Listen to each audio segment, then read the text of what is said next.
জুলাই আন্দোলনে নিহত ৬টি অশনাক্ত লাশ ঢাকা মেডিকেল কলেজ হাসপাতাল মর্গের হিমাগারে খুঁজে পেয়েছে বৈষম্য বিরোধী ছাত্র আন্দোলনের গণ অভ্যুত্থান বিষয়ক বিশেষ সেল।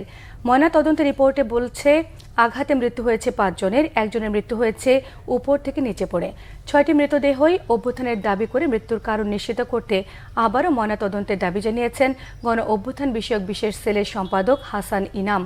বিকেলে ঢাকা মেডিকেল কলেজের জরুরি বিভাগের সামনে সংবাদ সম্মেলনে তিনি জানান, মৃতদেহগুলো পরিবারের কাছে পৌঁছে দিতে বিশেষ সেল কাজ করছে। এ সময় অভ্যুত্থানে অংশ নেওয়া পরিবারের কোনো সদস্য নিখোঁজ থাকলে গণ অভ্যুত্থান বিষয়ক সেলের সঙ্গে যোগাযোগ করার আহ্বান জানান তিনি।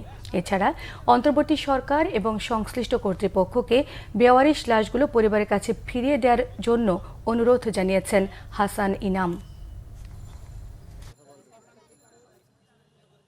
আমরা ধরে নিচ্ছি লাশগুলো গণ অভ্যুত্থানের, তবে কবে এবং কয় তারিখে তারা লাশগুলো এনেছে সেটা এখন স্পষ্ট করেনি।